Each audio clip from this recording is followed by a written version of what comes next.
What's going on, everybody? It's your boy Sermon at Sermon's Domain on Twitter. Who knew that when Eminem first began teasing the first single off his upcoming album titled Revival, that it would end up featuring Beyoncé? The single Walk on Water, it was promoted in a short time before it came out today. But Beyonce's name wasn't attached to it. It wasn't until like a few minutes before the song went live that people discovered that Beyonce's on it.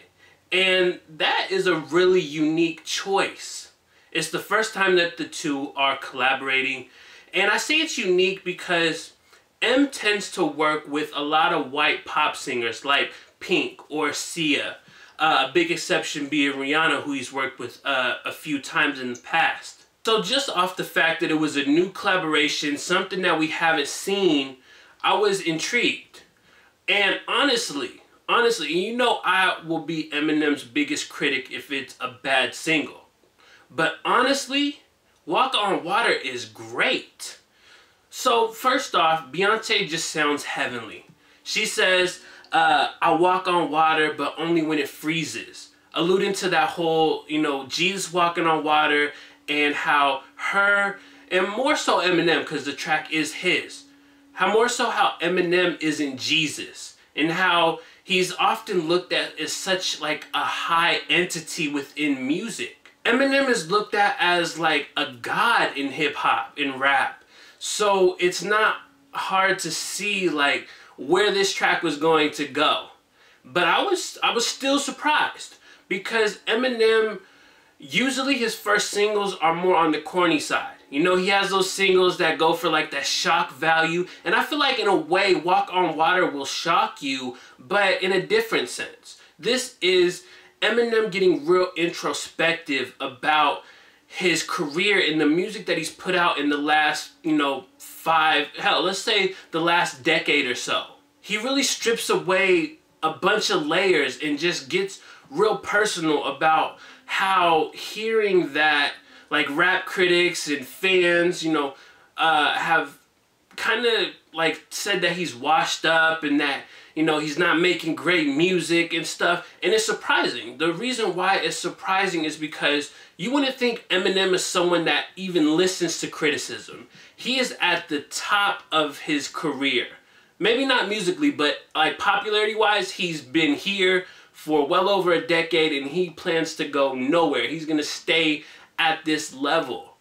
Regardless, he's going to sell, he's going to tour the world, he's going to make so much money off every album. So that's why it's surprising to me for him to acknowledge the criticism that he's had and also show how vulnerable he is to it. It shows that he actually cares about hearing like that criticism, like it affects him, which again, it doesn't need to, because he's going to sell regardless. He's one of those rare cases where no matter what type of music M puts out, it's going to go #1 on the radio, and #1 album, in platinum status, multi-platinum status, Billboard, Grammys. All of the accolades are going to come to Eminem regardless. So this has me excited for the album. Now, I don't want to get too hyped up. I don't want to get my hopes up too much, because this could just be one song out of, who knows, 20 songs, and this might be the best one that he has. But I'm inclined to believe that with Eminem getting more personal on this song, it shows that that is the direction that Revival will go in. He wants to make music that really has emotion to it. And not only just having emotion, but also aiming to create another classic.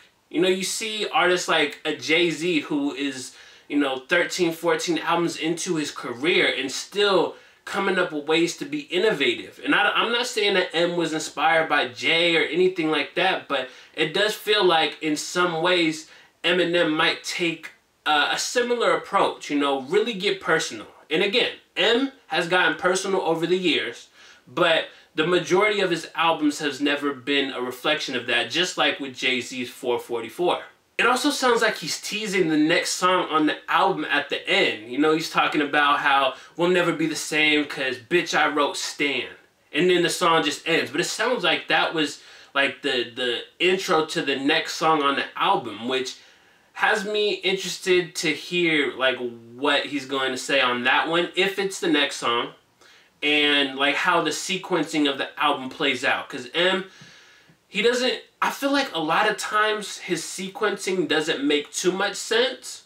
Like sometimes some songs fit together, but maybe this is the album that really feels like everything's supposed to fit. He's telling a story. I don't know. I really have no idea what to expect from Revival, but I do know one thing. Walk on Water featuring Beyoncé is a great single to me. I liked it. I love Introspective Eminem. I like that he's not doing the corny, Just Lose It type of singles. Don't get me wrong. I like Just Lose It. It's a good single, but I like that M took a different approach. He worked with somebody new. He did something that nobody was really expecting him to do, especially with the last two things that he's put out being the campaign speech song from 2016 where he's, dissing Donald Trump, and then his BET Cypher freestyle dissing Donald Trump. So, like, that's the only thing. And I feel like that will also play into the album. Politics is something that M has never really shied away from. He's done that in the past, during the Bush administration. He's called them out on record. So I have no doubt that he'll do it to Bush on this album. I just hope that it's more focused than, like, campaign speech and the freestyle. The freestyle was it was a great moment, but it was all over the place. Revival's rollout campaign has been great so far. I love the idea of the fake prescription drug, the website, the number that you can call, the artwork. I'm not saying that this is supposed to fit into like a trilogy with Relapse and Recovery, but it does make the most sense. I'm not sure if we'll ever get confirmation of that, but I think hearing the album, we can probably infer that it does connect to that, because it would make sense. And I feel like Relapse and Recovery are like the two best albums that M has done in the last decade plus. So it would make sense to kind of borrow from those two albums and get more introspective. Revival has to be like that. That's my hopes and dreams. I want an album where Eminem is doing less of the corny Eminem. He's not trying to bend words and metaphors and all these things that just feels weird. He's not being all overly childish. And I say overly because I know that M is going to have those bars where you're just like, okay, he really went there, he spit that. But I do hope for an album that shows more maturity. One that M can be proud of. I'm sure he's proud of all his music, but one that M and his fans and even the critics can be proud of. Something that we can look back on 2017 and say, damn, Eminem really dropped an exceptional album.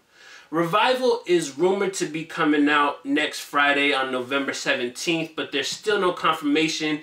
I don't know. It would make a little bit of sense to drop it then.